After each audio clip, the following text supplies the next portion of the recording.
जी नमस्कार, मैं हूं चंदन भारती और आप देख रहे हैं सिटी योग न्यूज। इस वक्त की सबसे बड़ी खबर बिहार से आ रही है। बिहार से सबसे बड़ी खबर ये आ रही है कि एनडीए ने अपना सीट बंटवारा फाइनल कर दिया है लगभग। इस पर जानकारी देने के लिए पटना से जुड़े हुए हैं हमारे संवाददाता चितरंजन कुमार। चितरंजन, आप पटना में है, आखिर गतिविधि क्या चल रहा है? लालू प्रसाद यादव और उनके बेटे दिल्ली में हैं, हालात ऐसा है कि कोई दिल्ली कोई पटना कर रहा है। आखिर क्या निर्णय लिया गया एनडीए की ओर से? जी चंदन, अभी कुछ देर पहले मैं पटना में मौजूद हूँ और हालांकि सोशल मीडिया पर हम लोग नजर है और उपेंद्र कुशवाहा जो आरएलएन पार्टी के राष्ट्रीय अध्यक्ष हैं, उन्होंने सोशल मीडिया पर पोस्ट किया है और लिखा है कि हम एनडीए के साथियों ने मिल बैठकर सौहार्दपूर्ण वातावरण में सीटों का वितरण पूरा कर लिया है और उन्होंने एक डेटा भी उपलब्ध कराया है जिसमें उन्होंने साफ तौर पर लिखा है कि बीजेपी 101 सीट पर, जेडीयू 101 सीट पर, यानी कि भाजपा और जदयू जो है वह बराबर सीटों पर चुनाव लड़ रही है। और भाजपा एक चितरंजन रोकना चाहेंगे, भाजपा 101, जदयू 101।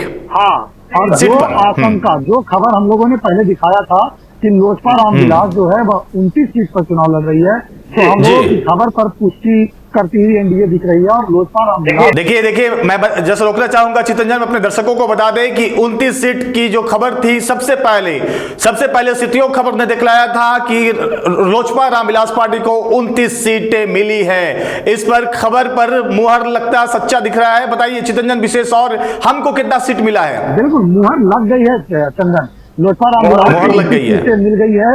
आरएलएन जो उपेंद्र कुशवाहा की पार्टी है उसे 6 सीट दिया गया है और हम पार्टी को 6 सीट दी गई है, यानी कि लोजपा रामविलास जो उपेंद्र कुशवाहा की पार्टी है और जीतन राम मांझी की पार्टी जो है, हम उसे 6 सीट दी गई है, यानी कि ये दोनों बराबर सीट पर लड़ेंगे और भाजपा और जदयू जो है वह बराबर सीटों पर लड़ेगी। वहीं लोजपा की मांग जो थी वह भी मान लिया गया है और 29 सीटों का ऐलान जो है वह कर दी गई है। उसके बाद उपेंद्र लेकिन कौन सीट पर कौन प्रत्याशी लड़ेगा चितरंजन, ये कब तक फाइनल हो पाएगा, कब ऐलान होगा इसका? पटना में हूँ चंदन जी और नजर सभी पार्टी कार्यालय पर हमारी बनी हुई है। जैसे ही इस बात की जानकारी होगी हम फिर अपने दर्शकों को इस बात की जानकारी देंगे।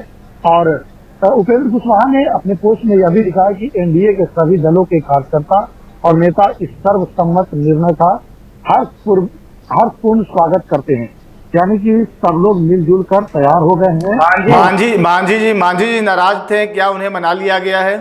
बिल्कुल वे नाराज थे, सीटों को लेकर के वो प्रेशर पॉलिटिक्स कर रहे थे, लेकिन अंदर खाने की बात हम लोगों ने पहले भी बता दिया था कि एनडीए में सब कुछ ठीक ठाक हो गया है और सीटों का बंटवारा को लेकर। लेकिन पिछले बार मांझी जी को लगभग 7 सीटें मिली थी, इस बार 6 सीट पर संतोष करना पड़ेगा। तो इस बार मांझी जी जो है, खुद जीतन राम मांझी केंद्रीय मंत्री हैं, वे सांसद भी हैं, तो इस बार वे चुनाव नहीं लड़ेंगे, तो वो सीटें शायद माइनस की गई है और 6 सीटों पर देखिए बड़ी खबर निकल कर आ रही है। ठीक है चितरंजन, आप ध्यान बनाए रखें, वहां पर नजर बनाए रखें कि किस तरह से क्या गतिविधि है पटना में। लेकिन मैं बता दूं अपने दर्शकों को, इस वक्त की सबसे बड़ी खबर यह निकल कर आ रही है कि 101 सीट पर जदयू, 101 सीट पर भाजपा, 6 सीट पर हम पार्टी और उपेंद्र कुशवाहा की पार्टी की भी 6 सीट दी गई है। 29 पार्टी लोजपा रामविलास पार्टी यानी चिराग पासवान को मिली है। सबसे बड़ी खबर अभी निकल कर आ रही है और आगे की क्या अप टू डेट रहेगा, हमारे संवाददाता चितरंजन बने हुए पटना में। मैं सारी खबर आपके पास सबसे पहले पहुंचाने की पूरी कोशिश करूंगा।